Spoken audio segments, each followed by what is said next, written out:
Eh bien, bonsoir, Paracha Tetzavé, et c'est aussi Shabbat Zachor. C'est souvent d'ailleurs Shabbat Zachor, et on va en poser d'ailleurs la question. Première chose, c'est que donc, Paracha Tetzavé, c'est tout le temps à Pourim. Alors, c'est un petit peu normal, parce que Pessah, ça doit être au printemps, et comme le 15 Adar, 14 Adar, c'est un mois avant Pessah, et que doit être au printemps, donc ça veut dire que c'est forcément décalé, et que ça tombe par rapport au Parashiot, toujours un petit peu au même moment. Et en tout cas, Tetzavé, c'est quasiment toujours. Pour remonter exactement, j'ai vérifié, le 13 février 1943, pour que le Shabbat Zachor, il tombe Parashat Teruma. 1943, qui est pas, c'est pas un hasard. Et on regardera, en tout cas, peut-être c'est un hasard, mais on va regarder un petit peu comment nos maîtres voient les choses. Donc, première question, pourquoi la Parashat Tetzavé, elle tombe à ce moment, Parashat Zachor, qui est la Parashat de Amalek, et qui est le Shabbat juste avant Purim. Première question. Deuxième question, dans la paracha, on voit les habits du Kohen Gadol. On nous décrit les habits du Kohen Gadol, et il y avait un manteau, un méhil, il y avait une robe, il y avait une ceinture, il y avait des michnasaïm, des caleçons. Il y avait 8 habits pour le Kohen Gadol, 4 pour un Kohen normal, et 8 pour le Kohen Gadol. Magnifique habit.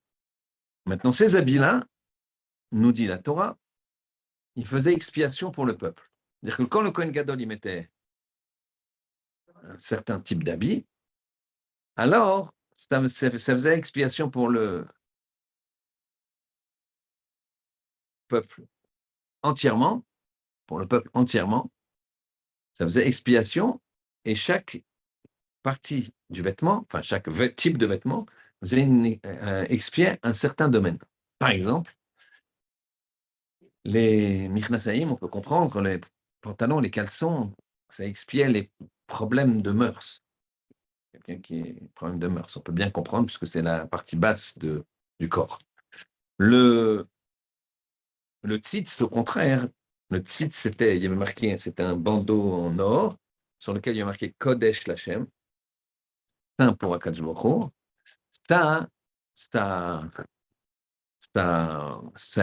On expiait l'effronterie. On expiait l'effronterie.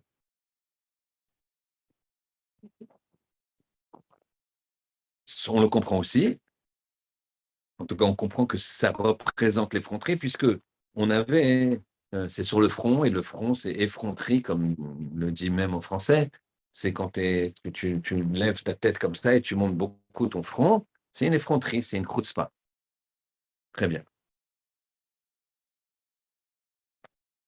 Le mail, le manteau. Alors lui, c'est étonnant.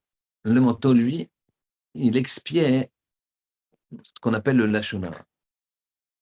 Lashon hara, c'est une vérité, mais qui est négative. Shimon, je sais que c'est quelqu'un de nerveux, que j'exprime sans intérêt à une personne, une tierce personne, et il n'y a aucun intérêt à lui exprimer. Et je sais que Shimon, il est nerveux, que Shimon, il n'est pas vraiment honnête. Et je vais en parler comme ça à une tierce personne, mais il n'y a pas d'intérêt. C'est pas quelqu'un qui va faire une affaire avec lui. Si tu viens me voir et que tu veux faire une affaire avec quelqu'un, t'associer, etc., alors, et que cette personne, elle n'est pas, d'après moi, elle n'est pas fiable, alors je suis obligé de te mettre en garde. Je suis obligé, parce qu'il y a là, il y a un intérêt. Et encore, faudra pas que la personne sur laquelle je vais te dire quelque chose de négatif, mais qui est vrai, j'ai 3 conditions. La première, c'est que je sois sûr que ce soit vrai, qu'il n'ait pas fait de choix. Prenons quelqu'un qui est il n'est pas très correct en affaires. Toi, tu arrives, tu me dis: «Qu'est-ce que vous pensez d'un tel? J'ai envie de m'associer avec lui». Alors, je dois vérifier si le un tel en question, il n'a pas fait de chouva, il a peut-être fait de chouva. Les gens, ils tombent, ils font une erreur et de problème de honnêteté une fois. Pourquoi faut pas mettre un tampon de voleur? Donc je vérifie s'il a fait de chouva ou pas. S'il n'a pas fait de chouva, je vérifie si c'est vraiment vrai, quoi. Et troisième chose, je dois savoir si moi j'ai pas un petit «kiff» entre guillemets. Si par exemple ce monsieur-là, il m'a arnaqué un jour, Chas v'shalom, d'accord? Et à ce moment-là, je suis content de le dire, d'empêcher de faire des affaires avec lui. Là c'est pareil, je ne pourrais pas le dire. Maintenant, j'ai une mitzvah de te mettre en garde. Alors je te dirais: «Va voir tel beth-din ou va voir telle personne qui te dira, comment dirais-je? Qui te renseignera sur cette personne». Très bien. Donc le Méhil, le manteau, il, il préservait de la Shonara. Enfin, il obtenait expiation, excusez-moi, du Lachon Hara. Donc ici, il y a lieu de se poser la question suivante. Il préserve de la Lachon Hara, mais comment? Comme un manteau. On comprend bien le pantalon, qu'il expie les fautes dites d'inconduite physique. On comprend que le tzitz, Kodesh Lachem, il expie l'effronterie. Mais on ne comprend pas comment un manteau, Méril, ça s'appelle, il expie le Lachon Hara. Et deuxième question, on a peut-être pu commencer par la première. Avant, concernant le Meir, comment ça se fait que quelqu'un il porte des vêtements aussi haut placés que n'était Aaron à Cohen? Comment, comment se fait-il que lorsqu'il met des vêtements, il explie pour le clan Israël? Quel rapport? On a bien compris certains vêtements, on ne comprend pas d'autres, comment ils expliquent, enfin la relation. Et dans tous les cas, même s'ils expliquent, comment ça se fait qu'ils expliquent, quoi? Très bien. On va rajouter une question. Apparemment, cette question, il n'y a pas de lien, mais vous verrez, comme d'habitude, on va faire le lien entre toutes les questions et réponses. Noach, l'arche de Noé, etc., il n'a pas eu d'enfant avant 500 ans, à l'âge de 500 ans. À l'époque, on voit que les enfants, ils les ont eus, les autres, à l'âge de 100 ans. Ils les ont eus à l'âge de 100 ans. Lui, il a eu à l'âge de 500 ans. Pourquoi? Le Midrash nous raconte. Il nous dit, parce que il y a deux possibilités. Ou les enfants, ils deviennent sadikim ou ils deviennent rishaim. S'ils deviennent rishaim, ils vont mourir. Ils vont se faire engloutir par l'eau et ça fera de la peine à Noach.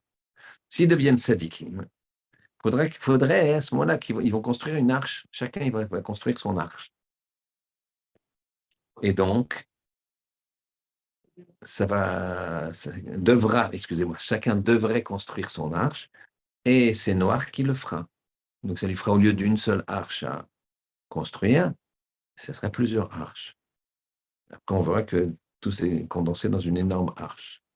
Mais pour l'instant, c'était ça la raison pour laquelle on a attendu 500 années. 500 années, les enfants, ils n'étaient pas capables, ils n'avaient pas le temps de construire avant que le déluge arrive. Donc, ils n'ont pas construit.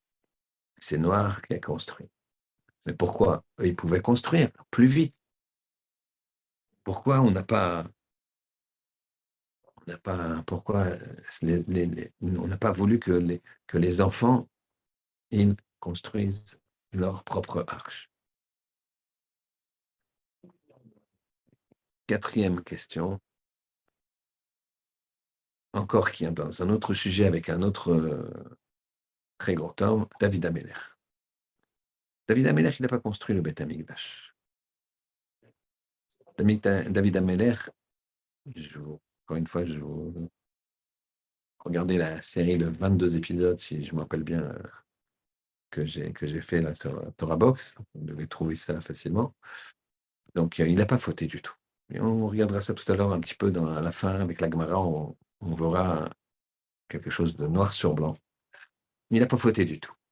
Mais il n'a pas construit le Beth Amikdash. Il y a un midrash très connu que David Amelech a dit à Hachem, moi je suis dans un palais. Et toi, tu n'as pas un palais. Tu veux construire un Beth Amikdash, quelque chose de grand, d'immense. Hachem lui a dit, la première notion de ce que tu viens de me dire, c'est vrai, j'accepte que tu fasses un palais, qu'on me fasse un palais. Mais c'est pas toi qui le construiras. David Amelech, il s'est dit, mais pourquoi? Je veux le construire, c'est mon idée, je veux le construire. Et il répond, parce que tu as les mains pleines de sang. Nous, on s'arrête ici. On s'arrête ici. Et souvent, les gens ils disent, voilà, David, c'est un homme de guerre, et un homme de guerre, il ne peut pas construire un havre de paix. Beth Amikdash, on ne pouvait pas rentrer une arme dans le Beth Amikdash. On ne rentrait pas un couteau, autre que les couteaux de Shrita, ces choses-là. Mais il n'y a pas d'épée, il n'y a pas d'arme, il n'y a pas de flèche. Tout autour, on faisait attention, mais pas dans le Beth Amikdash. On verra aussi ici qu'on a un problème qu'on va résoudre extraordinaire. Que la discussion de David avec Hachem, elle s'est poursuivie jusqu'à un point extraordinaire qui, pour ceux qui ne le connaissent pas, ça va vous surprendre. Donc, je reprends un petit peu les questions pour être bien clair. Première question, la Peracha Tetzavé, elle tombe toujours autour de Purim. C'est quasiment tout le temps Shabbat Zachor, Shabbat où on rappelle Amalek. Sauf le 13 février 1943, où s'est tombé Teruma, un prélèvement. Deuxième question, les habits du Kohen Gadol, ils faisaient expiation. Alors, première question, sous-question, comment ça se fait qu'ils font expiation? Deuxième question, chaque vêtement expiait pour quelque chose de bien explicite. Les pantalons sur les mœurs, le tzitz pour l'effronterie, et le manteau, on nous dit, c'est pour le Lashon Hara. Quel rapport de mettre un manteau par rapport au Lashon Hara? Troisième ou quatrième question, puisque dans les vêtements, on a deux questions. On a la question comment les vêtements ils peuvent expier, et deuxièmement, comment ça se fait que le manteau il expie le Lashon Hara. Troisième question, Noach, ses enfants n'ont pas construit. Il a eu des enfants à 500 ans, contrairement aux autres personnes qui avaient des enfants à 100 ans, pour être proche du déluge et que ses enfants soient tzadikim et n'aient pas à construire l'arche. Parce que s'il avait fallu construire une arche, c'est Noach qui aurait construit l'arche et pas eux. Pourquoi? Ils avaient qu'à construire une arche. Quatrième question, événement, David Amelech, il a l'idée de construire un temple pour Hachem. Hachem lui dit non, tu as les mains pleines de sang. Et il lui dit, tu as fait la guerre. Alors, pour commencer à donner des éléments de réponse, on va comprendre quelque chose. Il y a une fois un homme, un père, qui demande à son fils, qui est petit, il lui apprend à compter. Il lui dit, mon fils, je t'ai expliqué hier les additions et tout, alors maintenant on va essayer de je vais te poser des questions. Alors, le père, il a 3 pommes devant lui. Il dit à son fils, voilà, je te donne une, plus une pomme, plus une pomme. On en a combien? Le fils, il dit 4. Écoute, je répète, je te donne une pomme, plus une pomme, plus une pomme. Tu en as combien? 4. Il voit des voitures de son fils, des petites voitures, en 3 voitures. Il dit, voilà, je te donne une voiture, une deuxième voiture, et encore une voiture. Il y en a combien? 3. Ah, bravo. Il répond 3. Et bravo. Donc, il reprend les pommes. Il dit, alors, je te donne une, et encore une, et encore une. Combien t'en as? 4. Le père, il s'arrache les cheveux. Et il dit, là, il ne s'énerve pas parce qu'il ne faut pas s'énerver. Vous savez que vous êtes futur papa. D'accord? Pour les papas qui m'écoutent, savoir que l'impact d'une réflexion sur un enfant, c'est fondamental. Je vais vous expliquer pourquoi. Parce que prenons une personne de 30 ans. Il lui arrive un événement, cette personne de 30 ans.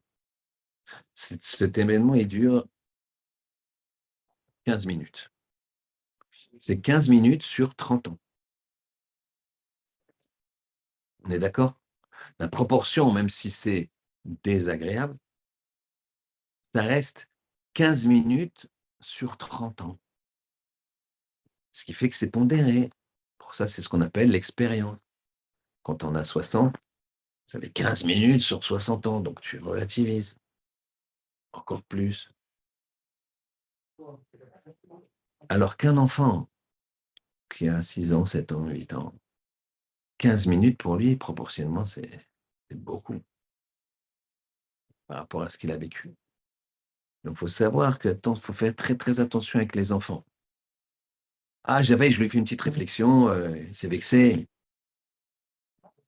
Et tu as fait une réflexion d'enfant de 5 ans qui, qui est vexé pendant 1 heure.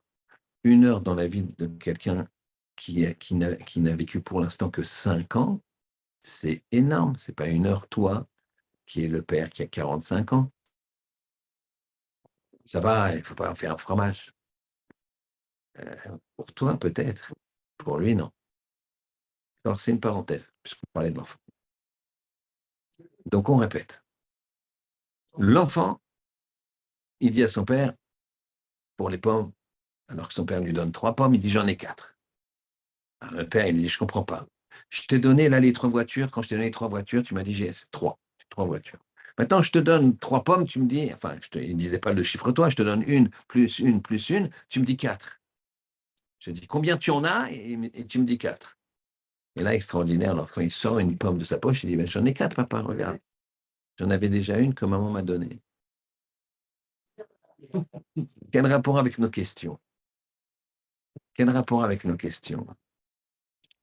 Alors, mais c'est rigolo, mais en même temps, c'est vrai.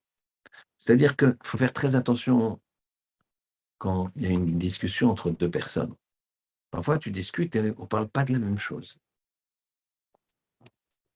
Réfléchis à ce qui est caché. À ce qui est caché derrière ce qu'elle te dit, ta femme, ce qui te dit ton fils, ce qui te dit ton père, ce qui te dit ton maître, ce qui te dit ton élève, ce qui te dit chacun par rapport à l'autre. Réfléchis ce qui est derrière. Le prends pas comme toi tu veux le prendre. N'entends pas avec une oreille dans un sens ou dans un autre. Entends avec tes 2 oreilles parvé, comme on dit. Ni viande, ni lait. Parvé. Tu écoutes, tu comprends ce qu'il veut dire. Le père, il devait comprendre. Mon fils, je lui donne 3, il comprend 3 voitures, il ne comprend pas 3 pommes. Donc il y a un problème derrière, il y a quelque chose derrière de caché. C'est quoi quelque chose de caché? Comme il sait compter, je vois qu'il sait compter, donc il en a une. Il aurait pu trouver tout seul. Ça, c'est la première étape.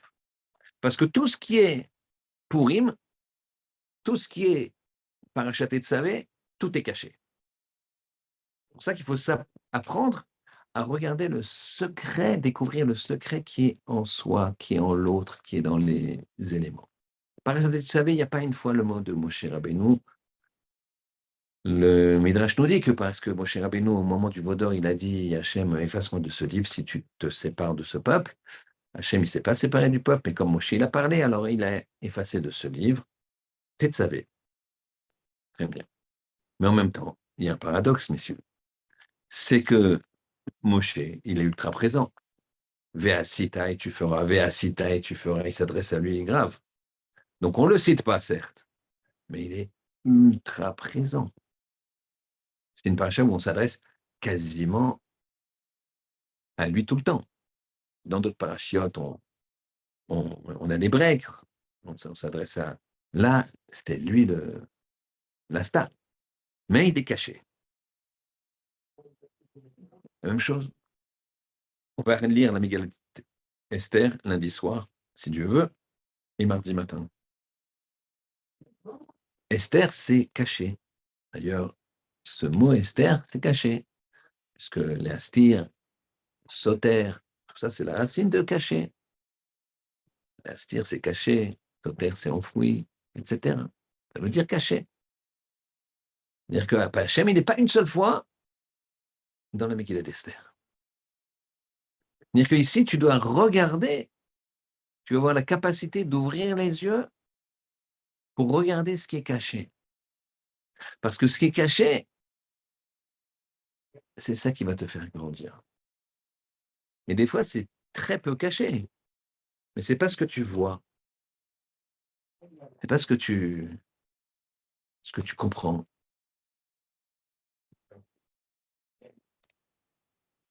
Dans la communication, il y a beaucoup de ce principe-là. Une fois, un homme, il rentre chez lui et il trouve la maison sans dessus-dessous. Sans dessus-dessous. Les enfants, ils jouent avec les jouets papier partout. Il y a de la poussière partout. La cuisine, elle est dans un état. Il n'y a pas de repas prêt. Vraiment, c'est incroyable. Et lui, il a passé une grosse journée. Il se retient, il dit rien. Et sa femme, elle a affalé sur le canapé, la tête ébouriffée dans une robe de chambre comme ça. Et son mari la regarde et qu'est-ce qui arrive? Il dit, bah, je peux plus, je suis fatigué, je suis épuisé, je n'arrive plus à mettre un pied devant l'autre. Et lui, il lui dit, ah, c'est dommage, chérie, moi, je vais t'amener au restaurant. Alors, à ce moment, elle dit, ah non, non, mais je rigole. Et à ce moment-là, lui, il répond, moi aussi, je rigole. C'est-à-dire, ici, cet homme-là, il a donné la mauvaise réponse. Sa femme, elle a envie d'aller au restaurant. Maintenant, elle ne lui demande pas, il faut qu'il comprenne. Cherche la chose cachée. Ne cherche pas à t'échapper de la chose. Sûr, c'est une blague. Mais des fois, c'est pas une blague. La personne, elle voit les choses devant elle, mais elle les interprète pas bien. Alors, c'est pareil. Nous, si on ouvre les yeux, on doit voir un Kadosh Baruch Hu. Dans la Megillah d'Esther, c'est des miracles tout le temps. C'est comment dirais-je, un fait divers, mais on voit la providence divine, comme on dit. Il a, il y a eu le Vashti, et Achashvarosh, il était sourd, et elle est là, il a manqué de respect. Après Aman, après ceci, cela. C'est incroyable. C'est que de la providence divine. Maintenant, il n'y a pas Hachem si tu ne cherches pas ce qui est caché derrière, eh bien, tu ne vas pas trouver. Tu vas dire non, c'est un fait divers. Et c'est là où on te dit ouvre les yeux. Il faut ouvrir les yeux. C'est ça le principe. Le, le, le fait que tu vas ouvrir les yeux, tu vas te rapprocher d'Hachem, à ce moment-là, ça va faire que tes actions, ce que tu vas faire, elles vont avoir une portée plus importante. Tes actions.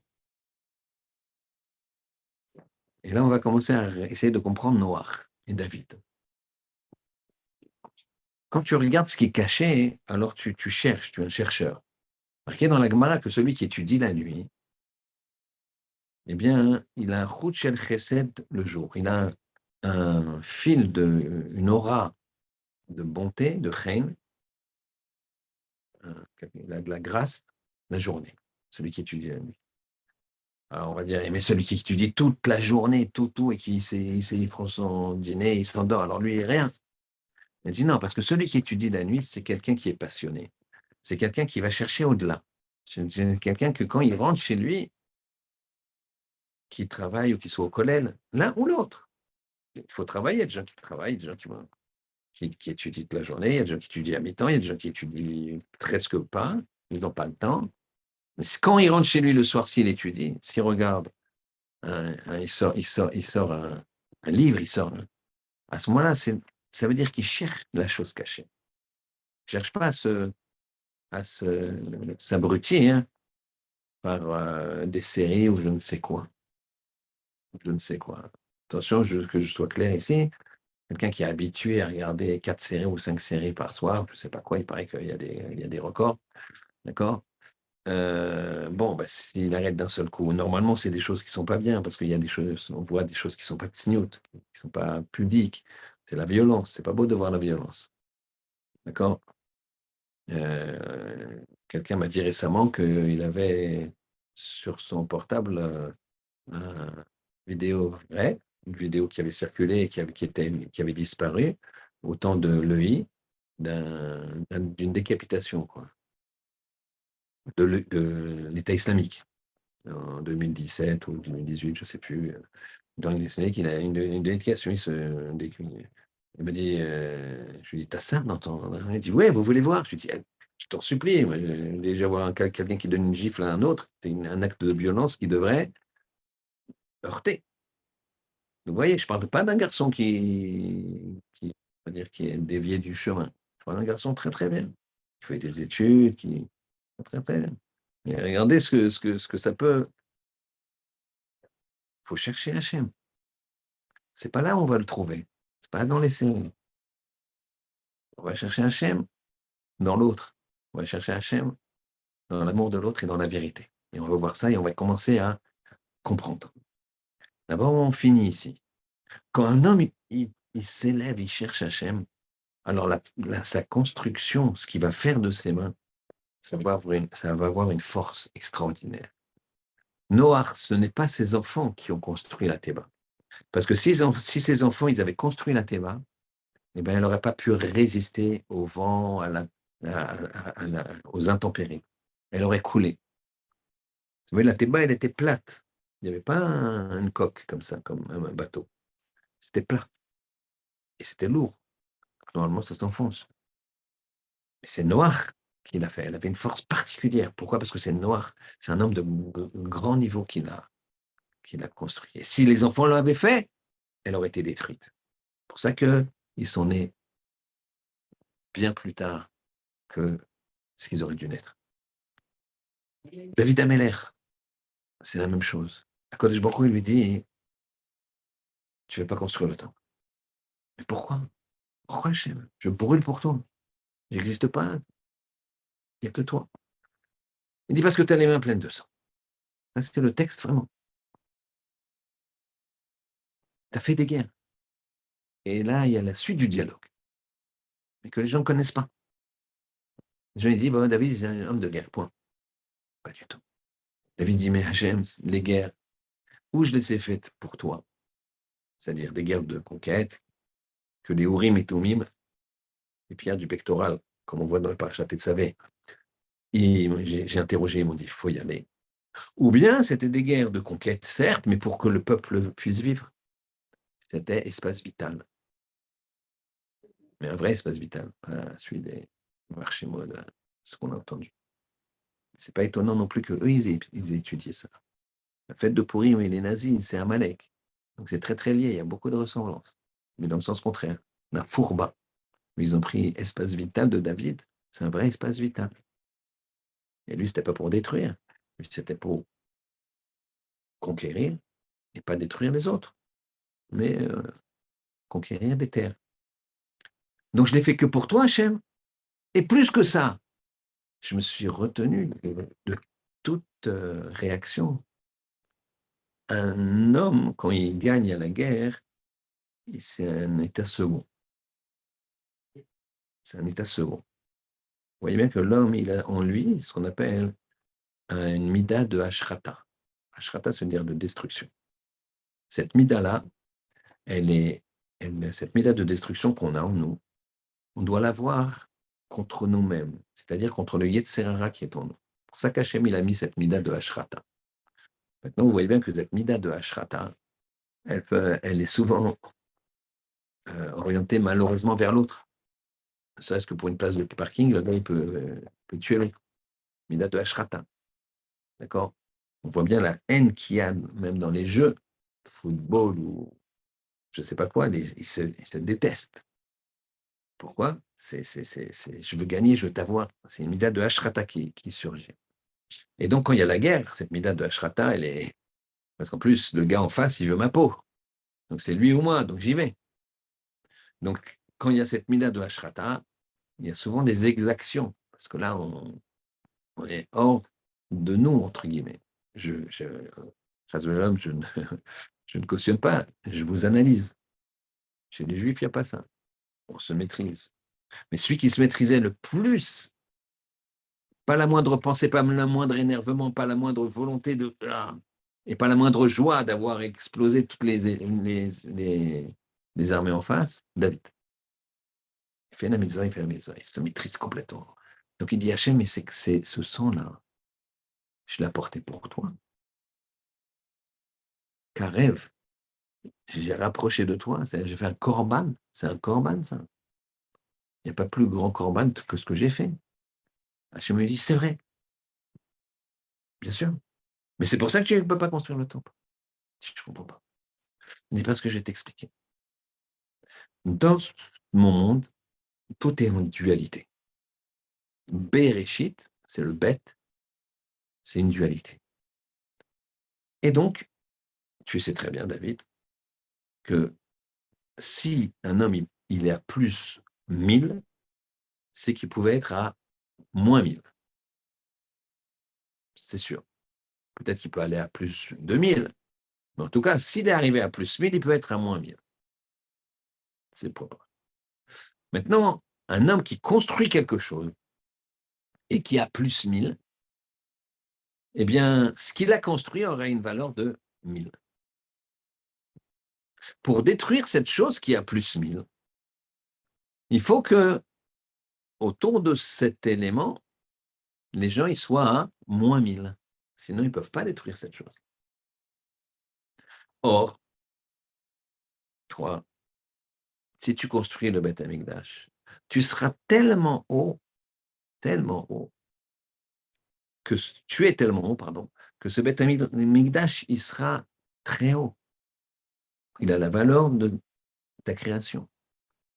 Et donc, il sera, donc on va garder des plus 1000. Pour les détruire, il faut aller à moins 1000. Mais malheureusement, tes enfants et la descendance de Béné Israël, ils vont fauter. Je serai obligé de détruire le temple. Pourquoi? Pour passer ma colère du clan d'Israël sur ma propre maison. Donc si tu l'as construit, d'accord, il reste. Mais eux, ils ne restent pas. Alors qu'est-ce que tu veux? Il dit, mais pourquoi il ne reste pas? T'as qu'à la détruire. Je ne peux pas. Entre guillemets, j'aime pas tout.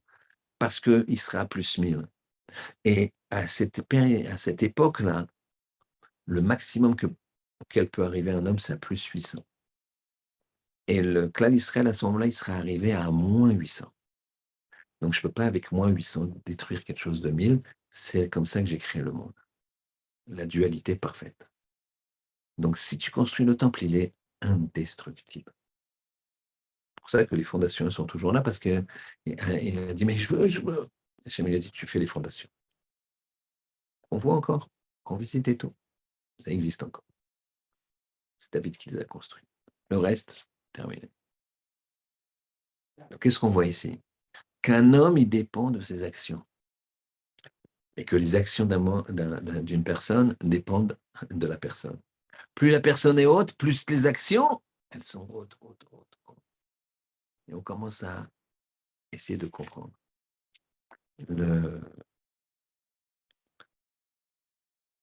Le fait qu'il mettait un vêtement à Aaron et que ça expiait, c'est parce que Aaron, il s'est sacrifié pour tout le clan d'Israël.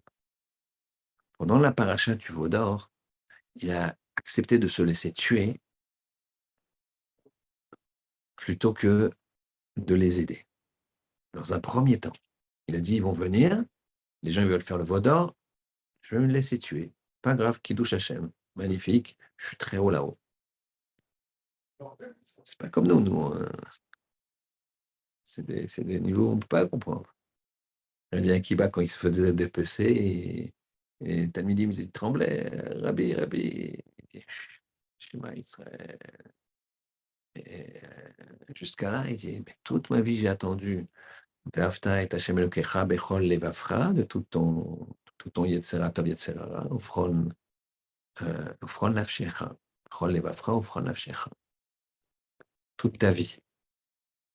Je me dis, quand est-ce qu'arrivera le moment où je pourrais donner ma vie pour Hachem, le prouver? Maintenant, ça vient, et c'est le Zman Kriyat Shema, c'est toplissime. Laissez-moi. Et l'autre, il lui enlevait la peau comme ça. Donc, on ne comprend pas ça. Mais Aaron, lui, s'est laissé. Et puis après, il a réfléchi, Aaron. Il dit, mais si je me laisse tuer, eux, ils vont se faire exploser, le peuple. Ils auront tué Aaron. Ils avaient déjà tué Hur, le second. Moshe Rabbeinu, il a laissé deux, Aaron et Hur, quand il était monté chercher l'étape de la loi, et la Torah. Monté chercher la Torah. Et il s'est dit, mais s'il me tue, Hachem, il va jamais leur pardonner. Donc il a dit, je vais avec vous. Je perds mon Léolam Abba, je ne peux pas mourir à Kiddush Hachem, mais je vous sauve.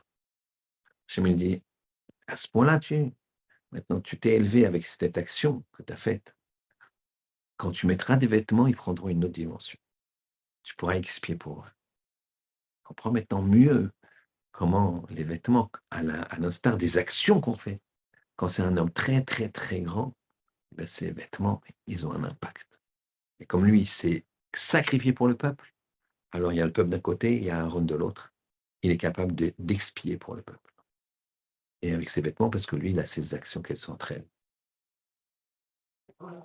Le, le vêtement comme l'objet, des fois on voit des ventes de grands rabbinim d'objets. Alors il y a des gens qui n'aiment pas ça, mais il faut savoir qu'il y a une kedusha. Après, je ne sais pas si quelqu'un l'achète et qu'il n'a pas le niveau, je ne sais pas si cette kedusha, elle reste. Il y a une histoire avec le Ben Ishraï, je crois, quelqu'un lui a mis cette filine, et sans lui dire, et le lendemain, il a trouvé que cette filine, il y avait un problème. Il n'avait plus la kedusha, parce que la personne qui l'a mis, elle n'était pas adéquate. Je ne me rappelle plus de cette histoire vraiment, mais en tout cas, il y a une kedusha dans l'objet de la personne, c'est sûr. Dans une salle où on étudie la Torah, ça reste, l'énergie, elle reste. Le rabbi de Tzanz, un jour, il est rentré dans une ville et il passe devant une maison et il sent une odeur de Gan Eden. Il dit à ses chassidim, il y a une odeur de Gan Eden dans cette maison. Il frappe à la porte, un juif qui lui ouvre. Il dit bonjour, bonjour, Rébé. Il dit je peux entrer dans ta maison parce que il y a quelque chose il y a une odeur du Gan Eden. Il lui dit oui, oui, bien sûr, ma maison est à vous, regardez.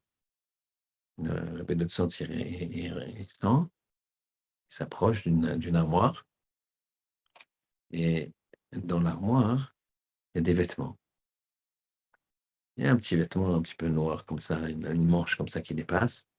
Il dit, c'est de ce vêtement-là. Sors-moi ce vêtement-là, s'il te plaît. Et là, il rougit. Le propriétaire de ce vêtement rougit.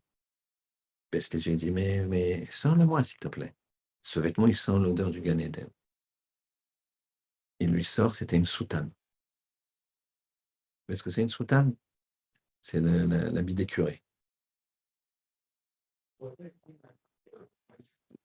L'autre, il a honte. L'habit des curés, tu sais, les curés. L'habit. Ce qu'ils mettent les curés. C'est quoi ça qui change le Gan Eden? C'est l'enfer qu'ils font. Ils se prosternent à un acrobate, c'est débile. Donc, c'est quoi ça? Alors il lui dit, raconte-moi l'histoire de cette soutane, c'est pas possible. Il dit, ben, raconte-la moi, s'il te plaît. Bon, le rebbe, il demande, il la raconte. Et voilà, je suis Gabaï Tzedaka. Gabaï Tzedaka, ça veut dire qu'il est responsable de la Tzedaka. Il demande aux gens de faire des dons. Avec cet argent, il va distribuer. Il est connu pour ça. C'est des gens de confiance. Et donc, il est Gabaï Tzedaka, ça s'appelle. Et chaque mois, je fais une grande tournée. Et je demande aux gens, ils me connaissent. Je fais une tournée de toute la ville. Et ce jour-là, un jour, j'ai fait la tournée de toute la ville. Et évidemment, immédiatement, j'ai été dans les quartiers pauvres. J'ai distribué bien comme il faut. Je reviens à la maison. Évidemment, il ne me reste rien. J'ai tout distribué. C'est le rôle. Et on frappe à la porte. Et là, il y a un monsieur qui pleure. Je suis tout seul. Ma femme est veuve. Je suis veuf. Ma femme m'a laissé avec des enfants. Et il y en a un qui est malade et l'autre qui est ça. Il dit, je suis désolé, tu es venu trop tard, j'ai plus rien. Il me dit, mais alors, c'est pas possible, vous êtes Gabaï Tzedaka. Il dit, mais comment je vais faire? Je vais demander aux gens, moi, je vous ai bien ému. Alors, peut-être vous allez pouvoir les émouvoir. Allez-y, demandez. Demandez 2 fois de suite, 2 jours à 1 heure d'intervalle, quelques heures d'intervalle. Il repart. Il dit, OK. Bon, le pauvre, il est là, les enfants qui n'ont pas à manger, ça lui fend le cœur. Il va et il demande. Il demande. Il y a des gens qui lui disent, ah, t'exagères, t'es venu ce matin. N'exagère pas. Oui, mais il y a quelqu'un. Et il y a d'autres qui disent, bon, c'est un imprévu, tiens. Finalement, il a une petite somme rondelette, bien. Il lui donne, la personne, elle est folle de joie. Il va pour fermer la porte. Et là, encore quelqu'un qui frappe. Qu'est-ce qui se passe là? Et là, une situation catastrophique, une femme, pareil, avec des problèmes et des soucis, des enfants en bas âge, enfin quelque chose à fendre le cœur. Et là, et elle lui dit, mais vous pouvez pas me laisser comme ça. Il dit, mais je peux pas revenir une 3e fois, madame. Là, les gens, ils accepteront pas. Puis, elle insiste, elle insiste. Bon, pourquoi pas, je vais aller, écoutez, vous savez quoi, revenez demain matin. Je vais voir ce que je peux faire. Prends son courage à deux mains et raconte au Rebbe. J'ai pris mon courage à deux mains, je suis parti dans le quartier qui n'était pas notre quartier, on va dire le ghetto religieux. C'est le quartier déjà. Et à cette heure tard de la nuit, je savais que dans telle auberge, il y avait des jeunes qui jouent aux cartes et tout ça. Et ils avaient de l'argent. Et je connaissais, puisque une fois tard la nuit, j'avais besoin. Et l'aubergiste, lui, qui est un brave homme, pas religieux, mais un brave homme, il me donne. Et donc, je me suis dit, je vais aller là-bas. Et comme c'est une somme importante qu'on doit donner à cette femme, bah, je demanderai à ces jeunes, peut-être que leur cœur s'ouvrira, à ces joueurs de cartes qui boivent, etc. Il arrive comme ça et il leur demande, ils sont en train de jouer, de la fumée, de l'alcool, enfin, voilà. Et lui il dit, mais c'est quoi la somme que tu veux? Il lui dit une somme importante. C'est une somme comme ça que tu veux? Mais dis-moi, qu'est-ce que tu es prêt à faire pour cette somme? Il se raidit et il se demande ce qui va lui tomber sur la tête. Il lui dit, tu sais quoi? Je suis d'accord de te donner toute la somme. Un jeune comme ça riche, on va te donner toute la somme, mais il sort une soutane. Il a sorti la soutane, mais tu mets ça, t'imagines le barbu avec les péotes, tu mets ça, et tu traverses toute la ville et dans ton quartier avec moi. Et on fait du bruit, on trique, tout ça. Les gens ils vont venir à la fenêtre, il était déjà tard le soir. Ils vont regarder et nous, on rigolera bien que les gens, ils voilà, si tu es prêt à faire ça, je te donne. Et il a dit: faut que je sauve cette femme». Alors il a mis la soutane et là, c'était il m'a dit: «J'ai eu la honte de ma vie» et les gens, ils étaient là et: «Mais qu'est-ce que tu fais? Tu exagères, comment? Tu nous réveilles et les gens, d'autres gens qui le regardaient avec un air de pitié, comment il s'est fait, il doit être saoul et cetera et cetera. Bref, c'était vous imaginez et voilà, arrivé comme j'ai fait, il a tenu sa parole, il m'a donné la somme en question. Le lendemain matin, j'ai donné à la femme qui était folle de joie. Alors il a dit: «Cette soutane, elle sent un Gan Eden» et elle lui a dit l'histoire ne s'arrête pas là. Il a dit à ses élèves et à la Chevra Kadisha, il dit: «Le jour où il va mourir, il faut l'enterrer avec la soutane, il faut le couvrir de la soutane». Des années plus tard, je sais pas, 50, 60, 70 ans, un petit siècle plus tard, les Polonais, ils ont eu besoin de faire une route dans le cimetière juif. Ils ont accepté que les Juifs fassent ce qu'on appelle l'Ikouté Hatzamot. Ils ne sont pas fait à la sauvage. Ils ont dit: «Vous déterrez». Quand ils ont déterré cet homme-là, ils ont vu qu'il était intact. La soutane, elle avait protégé. La soutane, elle avait juste pas couvert un pied qui, lui, qui était décomposé. Mais le reste, c'était intact. Il y a des témoins de ça dans le livre. Le vêtement, il a la dynamique de ce que tu as fait. Mais il faut savoir le sentir. Mais de Tzant, il savait sentir ça. Aaron, comme il s'est annulé pour le clan d'Israël, il s'est complètement annulé pour le clan d'Israël. Alors quoi? Alors maintenant, quand il met un vêtement, ce vêtement, il prend toute une dimension. Et il est capable d'obtenir l'expiation. On commence à mieux comprendre. Maintenant, pourquoi le manteau va réparer le Lachon Hara? Quel rapport le manteau au Lachon Hara? Écoutez bien, c'est fondamental. Le manteau, quand tu fais du Lachon Hara sur quelqu'un, tu l'enveloppes d'un manteau. Tu l'enveloppes d'un manteau. D'ailleurs, une expression qui s'appelle je vais lui tailler un costume. C'est cette idée-là. Tu l'enveloppes d'un manteau, tu as dit ce type-là, il n'est pas bien, ce type-là, c'est un raté, ce type-là, il est pas très honnête, ce type-là, il n'est pas très carré, ce type-là, il n'est pas très fiable. Pourquoi tu parles comme ça? Pourquoi tu parles comme ça? Et que le Balatania, il dit que chaque juif, c'est un diamant. Chaque juif, c'est un diamant. Le problème, c'est que c'est un diamant, parfois, qui est dans la boue et qui est mal taillé. Donc, il faut un qui sorte de la boue. Il faut le laver, il faut qu'il se lave, et ensuite tu le tailles. Il se taille lui-même. C'est les épreuves, c'est l'effort qu'on fait. Il se taille. Mais chaque juif, c'est un diamant. Pourquoi tu mets sur ce diamant, tu mets un vêtement de crasse. Tu l'enveloppes dans quelque chose de mauvais. C'est pour ça que le Méhil, il enveloppait la personne de quelque chose de positif.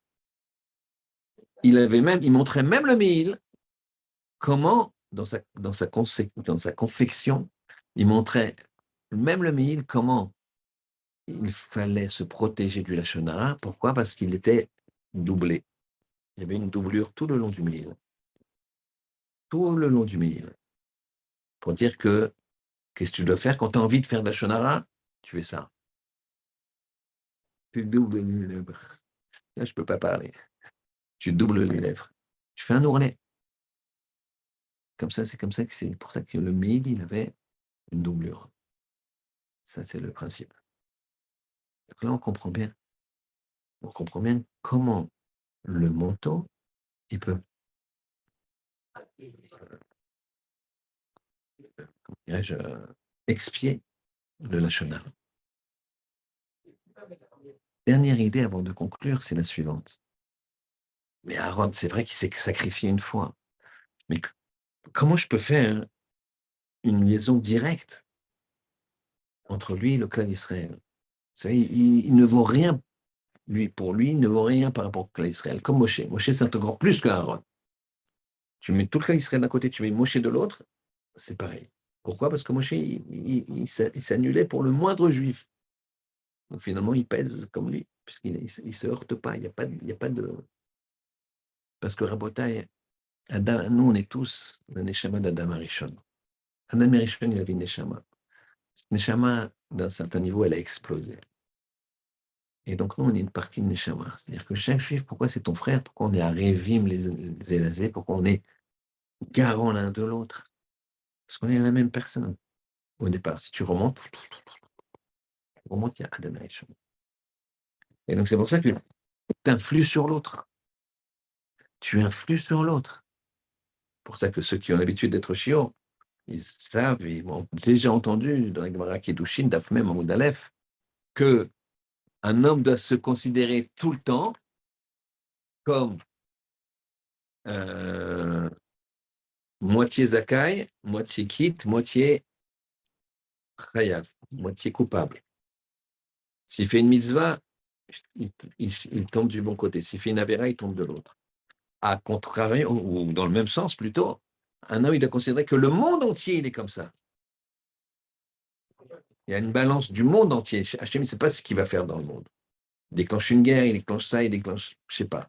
Parce que le monde entier, il est pile. Il faut qu'on considère ça à chaque fois que tu agis. Et toi, tu as une décision à prendre.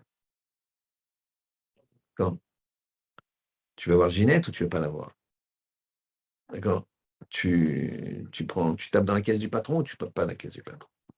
Ou le contraire. Allez, tu te réveilles, tu fais un daf de Gemara ou tu ne fais pas? Tu téléphones à ta grand-mère? Ouais, mais elle va encore me dire, t'es jamais venu me voir. Et dès que je l'appelle, c'est pour des reproches. Mais c'est pas grave. C'est comme ça, les personnes qui souffrent un peu, elles ont leur corps qui souffre, elles ont ça, etc. C'est pas grave. Toi, elle a aucun devoir de te dire des choses gentilles. Toi, tu as un devoir de lui dire des choses gentilles. Après, si elle n'est pas bien, elle n'est pas bien, c'est autre chose. Donc, qu'est-ce que tu fais maintenant? Donc, vous voyez que tout est lié. Maintenant, on comprend que lui, Aaron, il a une responsabilité clalite. Mais nous aussi. Chaque juif, il a une responsabilité clalite. La preuve, la Gemara. La Gemara, elle ne dit pas tout grand homme. Un grand homme, c'est exponentiel. Il peut tout sauver.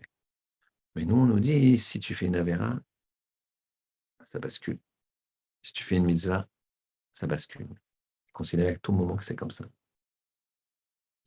En conclusion, on a dit que la parachat Tetzavé, elle tombe toujours. D'accord?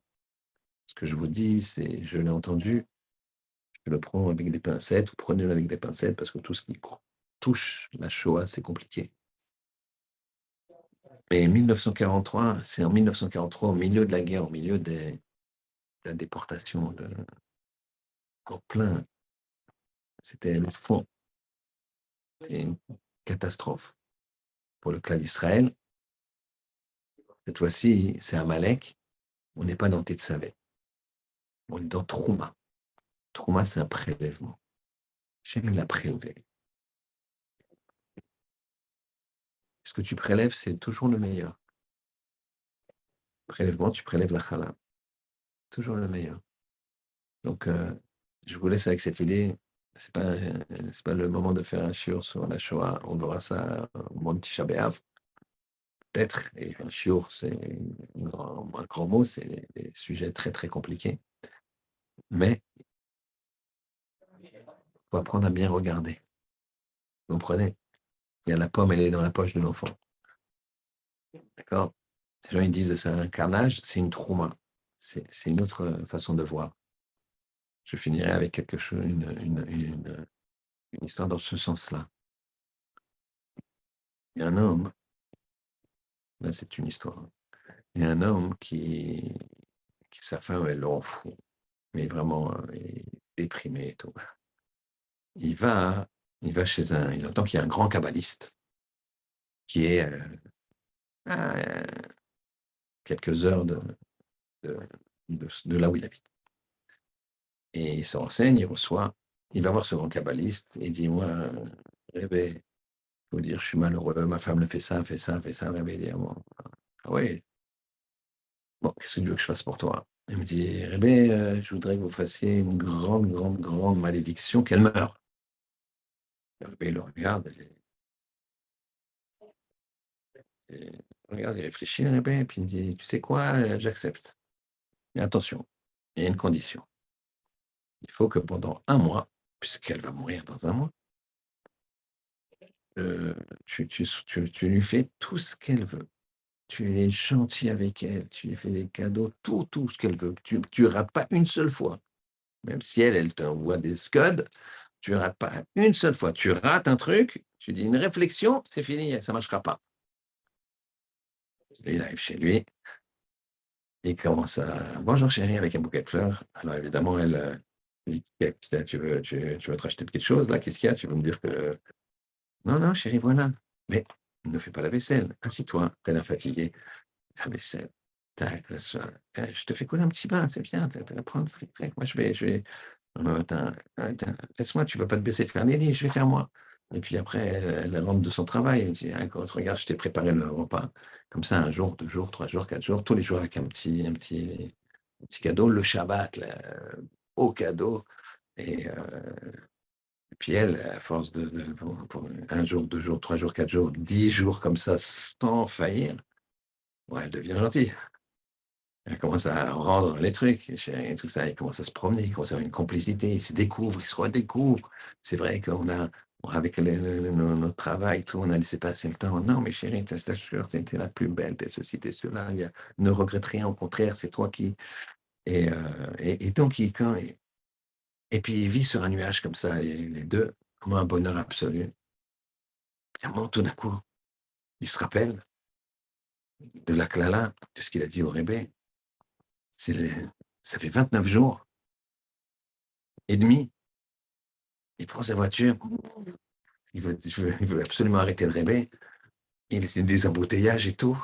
J'imagine le film. Et puis, il arrive, le Rébé, il arrive enfin. Il reste 1 heure. Il arrive dans la maison du Rébé. Il ne voit pas la foule. Il dit, ah là, il n'est pas là. Il s'apprêtait de toute façon à douler tout le monde. Il ne voit pas qu'il y a de la foule. Il voit comme qu'il y a des chassidim comme ça. Il dit, le Rébé, oh, il est pas là. Il dit, non, il n'est pas là. Qu'est-ce qu'il fait? Il a dit qu'il voudrait rester seul. Il fait quelque chose d'incroyable. Il a besoin d'être seul, de se concentrer parce que c'est vraiment incroyable. Il dit, non, par où il est parti? Par ce chemin-là, mais il nous a dit de ne pas le suivre. Il court, il court, il court. Il voit la montre comme ça. Tu sais, imagine quand tu rates l'avion, là, tu vois que les portes vont fermer. Mais là, c'est le cœur qui bat, il court, il a les larmes qui coulent. Il dit non, qu'est-ce que j'ai fait, mais qu'est-ce que j'ai dit? Et puis il voit que finalement, ça s'est passé. Et il voit le rébé enveloppé d'un talit de dos. Et quand le rébé ne voit pas, le voit pas. Et le rébé, il se tourne un peu, et d'un air de satisfaction comme ça, comme s'il avait réussi à faire ce qu'il voulait. Il lui dit, non, non, rébé, vous n'avez pas fait ça. Il dit, quoi? Il dit, ah, toi? Il dit, oui, rébé, vous avez prié pour ma femme, elle meurt. Je dis, tu crois que je priais ça? Là, j'ai prié pour un enfant qui était malade et tout, et j'ai senti que dans le ciel, tout dépend d'Hachem, mais j'ai senti que ça s'ouvrait. C'est pour ça que je suis content. Mais toi, maintenant, tu as fait ce que je t'ai dit? Il a dit oui. Et maintenant, tu veux toujours qu'elle meure? Chas shalom. Alors il a dit, tu vois, la solution, elle est en toi. La solution, elle est en toi. Comme la pomme. La solution, elle est là. Sachez, Rabotai, que la solution, elle est en nous. On dit, j'arriverai pas à ne pas faire d'Ashonara, j'arriverai pas à faire ça, j'arriverai pas à progresser. C'est pas vrai. J'ai pas le niveau d'Aaron. On te demande pas que quand tu mets ta kippa, t'expies pour les, t'expies pour les autres. D'accord? On te demande pas ça. C'est pas notre rôle et c'est pas notre. Par contre, tu peux faire pencher la bascule. D'accord? Tu es célibataire, t'es même marié, mais tu es célibataire et tu tiens proprement, tu tiens correctement, tu étudies la Torah, tu t'évites à faire des actions qui font pas, sache que le monde, il tient sur ces choses-là. Voilà. Qu'Hachem il fasse qu'on puisse tenir sa langue, tenir son respect haut, et que Aaron, de là-haut, il expie toutes nos fautes parce que elles sont pas, en tout cas en ce qui me concerne, et il y en a beaucoup malheureusement. On attaque tout de suite la Gemara, notre quart d'heure de Gemara sur, David Ameller, où on va voir quelque chose d'extraordinaire que David Ameller. C'est quoi sa faute? Alors, bien sûr, c'est une façon un angle de vue, un point de vue. Faut aller beaucoup plus profondément. En un quart d'heure, on n'a pas le temps de développer à ce point-là.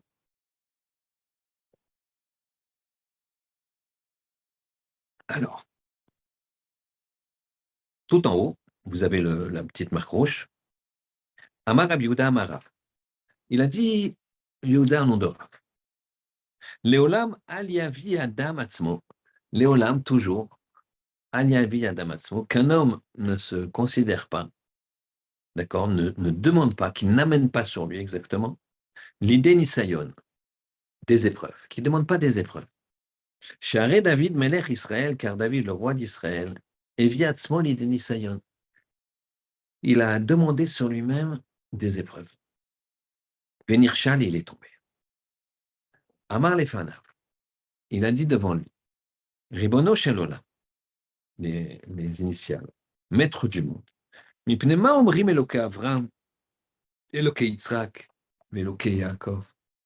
Pourquoi on dit Dieu d'Avram, Dieu d'Yitzhak et de Yaakov dans la Hamida? Ve'en omrim Eloke David. Et on ne dit pas Eloke David. On pourrait dire Eloke Avram, Eloke Yitzhak, Eloke Yaakov, Eloke David. Amar ineu minesu li ve'at lo minisit li. Eux, ils ont été éprouvés pour moi. Donc, ils ont eu des épreuves. Mais atlo minisitli, tu n'as pas eu d'épreuve. Alors, quand on dit que David n'a pas eu d'épreuve, c'est violent. Ou alors, ça veut dire qu'Abraham, Yitzhak et Jacob, ils ont eu des épreuves qu'on n'arrive pas bien à définir, parce que David, c'était terrible ce qu'il a eu comme épreuve. Amar lifanav ribono shel olam, bachanani venisuni. Teste-moi, venisuni, et j'y arriverai. Chez Neymar, Bechanani Hashem Venissani. C'est un Tehillim.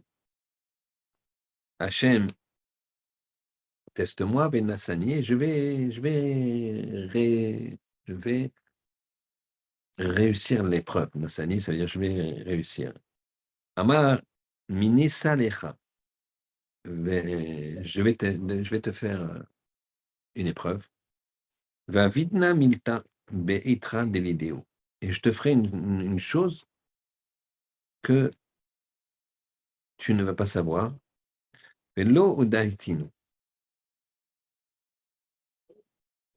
Non, c'est à eux, je leur ai fait, Avraham, Yitzhak, Yaakov, je leur ai fait des épreuves que je ne leur ai pas dit. Velu anaka moadina lecha. Mais pour toi, je vais te faire savoir sur quoi je vais te faire l'épreuve. Donc, c'est que je te donne même un avantage. Eux, ils ont eu des épreuves soudainement. Toi, je vais te dire l'épreuve que tu auras. Badavar erva. Dans une relation. Davar erva. Miyad. Vayilet erev. C'était le matin, vers le soir, pardon. Il est comme David, mais à Mishkavo. David, il s'est levé de son lit. Amar Rav Yehuda, Shafach Mishkavo shel Laila, les Mishkavo shel Yom. Il a renversé le lit du matin pour faire le lit de la nuit pour faire le lit du jour. C'est-à-dire c'est une expression jolie pour dire qu'il a été avec une de ses femmes la journée.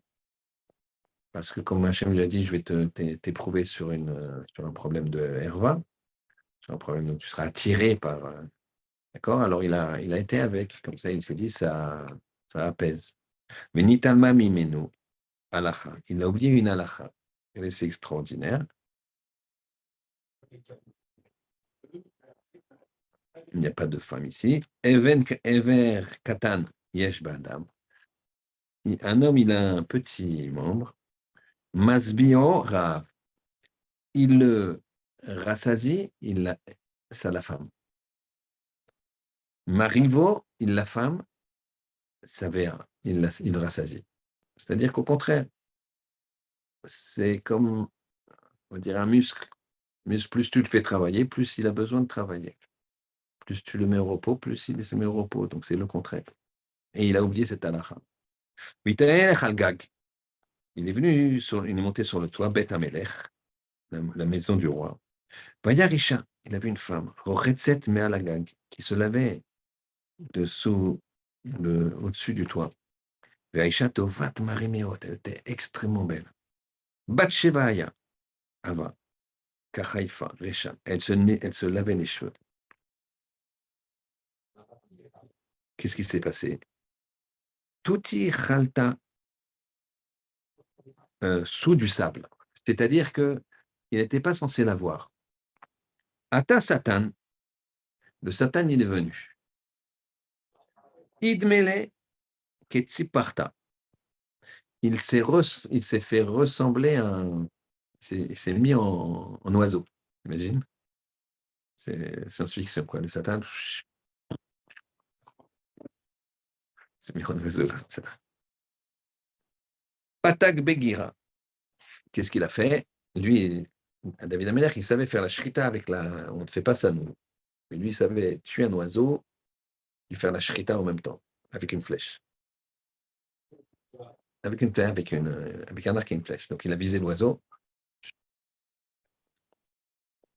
Et l'oiseau, qu'est-ce qu'il a fait? Il a fait comme les mirages, là, quand la guerre, il s'est échappé. Et la flèche, elle a cassé le vase le sable, le vase en sable. Parce qu'elle était derrière. Elle se cachait, elle était tsniout. Elle était derrière. Et la flèche, elle a explosé le vase énorme en sable qui l'a protégé du regard. Picta lechalta. Et il a cassé le sable, c'est-à-dire ce gros vase en sable. Iglé, elle s'est dévoilée, donc elle a été visible. Vechazia, il l'a vue.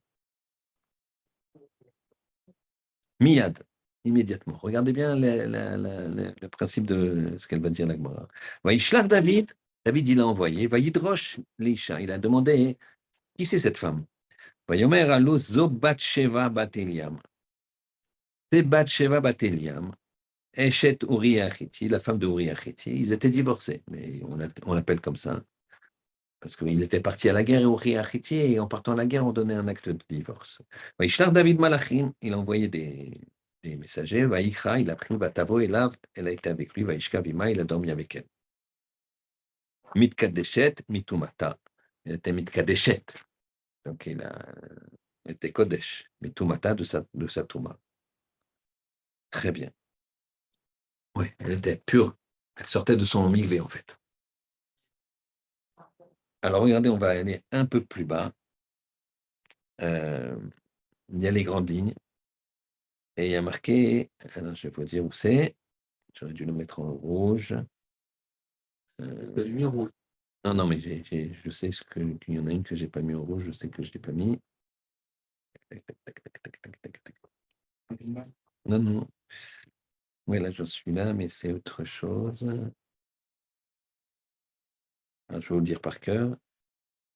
C'est important. Parce qu'il a demandé son nom. Et son nom, c'était donc Bathsheba, Bathelin Noam.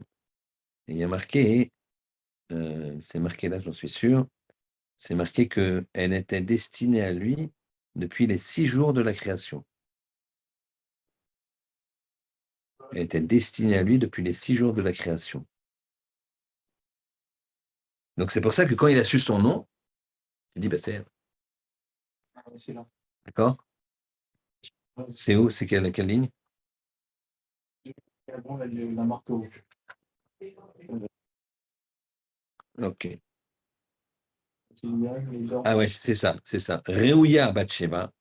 Donc c'est la 2, 4, 6e grande ligne à peu près au milieu. 6e grande ligne à peu près au milieu, un petit peu plus plus loin que le milieu, mais très peu. Réouya Ita Batsheva, elle était apte Batsheva, c'est-à-dire elle était préparée Batsheva, Bat Eliam, fille de Eliam, les David Misheshet Yeme Bereshit. Donc elle était là. Et là, Sheba Elav, il a été avec, c'était bizarre. Vous comprenez? Vechen Tana de Rabbi Ishmael, Réouya Ita les David Batsheva, elle était Réouya, c'était pour lui. Et là, voilà sa faute. Chez Achla Paga. Il a mangé le temps. Mangé le temps. C'est-à-dire qu'il s'est précipité. Pourquoi il s'est précipité? Parce qu'en fait, lui, il savait qu'avec Bathsheba, c'est pour vous dire, il faut toujours chercher la chose cachée. C'est pour ça que je vous ai fait par rapport à Tetzavé, par rapport à Esther, la Megillah d'Esther, où Hachem, il est caché. Le Tetzavé Moshe, il est caché. Et en fait, ils sont ultra présents. Et là, c'est aussi quelque chose de caché. Nous, on croit qu'il a fauté. Il n'a pas fauté. Il s'est précipité. C'est quoi ce qu'il y a derrière? C'est qu'en fait, lui, il savait qu'il donnerait Mashiach, que le descendant de Mashiach, c'est lui et Bathsheba, qui allait donner Shlomo Ameler. D'accord? Si quelqu'un y vient, il se proclame Mashiach, et c'est pas, il descend pas de Shlomo, c'est pas Mashiach. Donc Shlomo, c'est quand même le produit, je n'ose pas dire ça, c'est pas beau de dire ça, c'est le fruit de David et de Bathsheba. Donc ça ne peut pas être quelque chose de bizarre. Seulement, comme David, il a vu qu'il savait que c'est Mashiach qui viendrait. Et Mashiach, c'est quoi Mashiach? C'est la fin des épreuves du peuple juif. On n'arrête pas d'avoir des épreuves. Des enfants qui se font écraser par des voitures, des gens qui se font tuer. Ça n'arrête pas. Ça n'arrête pas. Tout ce qu'on ne sait pas. Donc David, il n'en pouvait plus. Et Hachem, quoi? C'est avec elle que je vais faire Mashiach tout de suite. Achlapaga. Il a mangé s'est précipité. C'est la seule faute, rien d'autre. Mais par zèle pour le clan d'Israël. Voilà, messieurs. Donc, sans se précipiter, parce qu'on n'est pas David, réfléchissons bien à chercher vraiment une vie qui nous permette de trouver le secret qui est caché derrière nous-mêmes, derrière nos parents, derrière la vie elle-même et derrière la Torah, et de faire une relation avec Hachem, Shabbat Shalom, et pour Sameach. Kabbalah, messieurs.